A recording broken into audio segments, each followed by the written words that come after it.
What is going on? Welcome back to the channel. Today we're going to talk to you about Lucid. I want to go over some of the data points, latest and updates, and everything else you need to know. But first, make sure you guys hit that thumbs up. And with that, let's get right to it. So Lucid is up 3.52%, 228 the low, 237 the high, and somewhat low volume. So 46 million shares being traded, 136 is the average. Reason why there's lower volume, it's not just Lucid, it's pretty much the broad market, is because of institutions not really satisfied with the data that did come out first thing. So we had CPI month over month came in line with the forecast of 0.3. Year over year did come in hotter, 2.7 versus 2.6. So leading into this data, there's going to be one of two scenarios that played out. One was it was going to come in lower than anticipated, thus kind of raising some optimism for an earlier cut. Or it was going to come in line or hotter, thus kind of having that higher for longer mentality, which is what the Feds have been stating is going to happen. So the market didn't want to believe that, but regrettably, the latter did happen. So higher for longer mentality.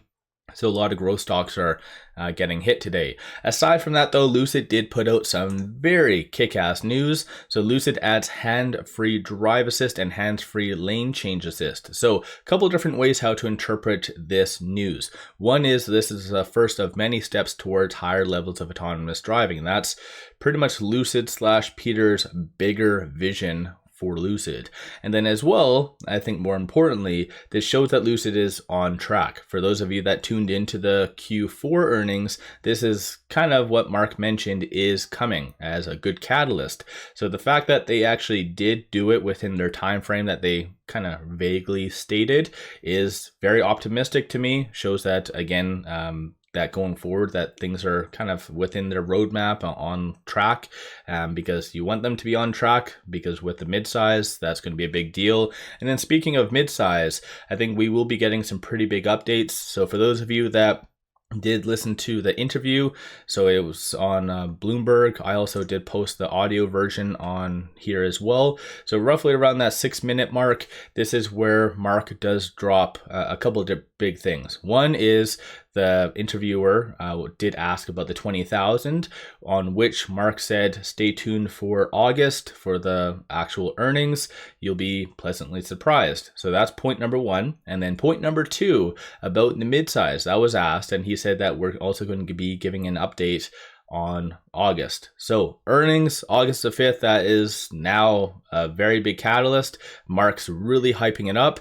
We've seen this happen in the past where Lucid executives hype up something that turns out to be nothing. I think Lucid's previous, like under Peter, all the launch events were very hyped up and they were not really anything special. Mark's was a little bit better, the Gravity, but nonetheless, a lot of high expectations now for the earnings. So definitely something to kind of keep in mind. Aside from that though, just the fact that going back over to this news right here, it really does suck. And this is something that has always plagued Lucid, just random coincidence, but Lucid always puts out very good news on crappy days. So you can only imagine if CPI came in lower than anticipated, the market was rocketing, how high Lucid would be because of this. So again, it's unfortunate, but it is what it is. It's at least Lucid's being consistent. And even if you think about it, it's kind of out of Lucid's control ultimately. But nonetheless, though, moving on to the other data points, shorts are returning 632,000 shares, 31.4% of the free floats being shorted, works out to be 387.21 million shares overall are being shorted. So you can kind of see from the teal line, they recently just returned. And when I was starting to prep for this video, I did see that they were increasing. Right before doing this, they were increasing 3.8 million. So they did really return quite a lot, thus giving this a nice push higher. So this was because of shorts returning. So definitely good to see and very welcomed. And you can kind of as well see these nice green candles, because in case you do not know, shorts returning, that is essentially them buying. So good to see shorts returning, at least a momentary pain for them. But aside from that, 619,000 in calls, 47,000 in puts. Very, very low volume. But then again, this kind of does match with the common stock. So That's something to keep in mind.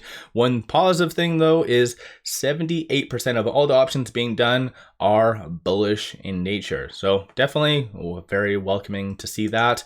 From the bulls, you see a consensus for it to be above 250 August the 8th. So that would be encumbering their earnings. You see a consensus now for it to be above $4 because of course, Mark really hyping it up. One way to benefit is to buy long calls. And yeah, if it does get to the $4 range, any individual is doing that and will be quite rich because the low premium and everything like that.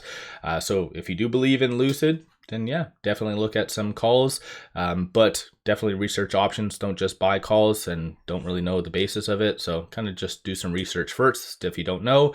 Bears are anticipating for it to be kind of sub 250 for this week. So there is more upside clearly anticipated.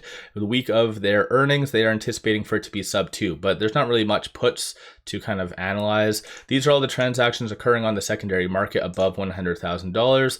So a couple strings of buys, a couple sells. Dark pool, very popular today. And this is just large institutions as well as shorts.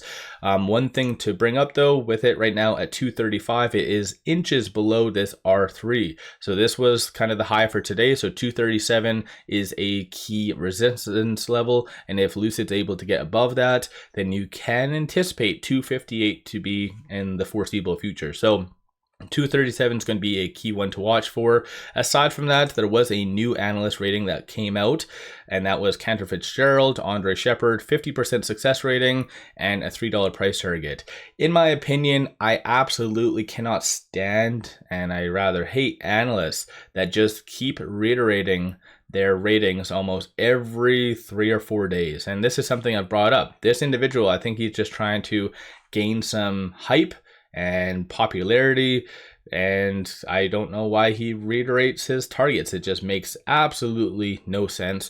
But to be fair, 50% is a good rating for an EV analyst. Most of them are like 30 to 40%, so 50% is okay. Still though, you might as well just flip a coin. So something, I don't see this being a good catalyst. I know I've brought this up in the past, but some people are posting saying, oh, $3 price target, this is bullish. This guy is just, I don't know, just makes no sense. Aside from all that fun stuff on the actual chart itself, it was able to successfully get over those key points. So you do now have the algorithmic trading really working on your side, really going to be pushing Lucid higher. It is successfully, at the time of doing this video, above that 50-day moving average. So that is 234. Right now we're at 235. So it's kind of wedge bound between the 2 points. So 236 is that 100-day moving average. 234 is that 50-day moving average. So we're literally smack dab in the middle. 256 is that 200-day moving average. Lucid is very overbought, but then again, every stock pretty much is. So the first sign of weakness, you would normally be seeing a pullback. So if Lucid didn't put out this news today, it is fair to assume that it would be kind of red, unfortunately, but nonetheless, I think Lucid is just inching up. All it needs is that nice little gentle push to break above that 100, and then you'll be seeing that 256, which does match with the fib levels, the next strong resistance point. So all in all, I think big things are coming for Lucid. Let me know your general thoughts. Where do you see things going? What's your viewpoint on the news that did come out? Were you expecting it sooner? Were you satisfied with the time frame? I think more specifically, just the fact that they are on track and they actually put this out is more meaningful than anything. But what do I know? And do you think that there is going to be ever a potential for a short squeeze? Do you think that shorts, because of all this hype that Mark is creating for their upcoming earnings, shorts are going to start mitigating some risk and returning leading into that, just in anticipation of, let's say, a partnership or something like that? Well, so let me know your viewpoint. Don't forget to hit that thumbs up and subscribe. One final thing, pop over to my Patreon. I do give buy signals on stocks, options, crypto, many of which have been absolutely on point, even despite the crappy red day that's happening.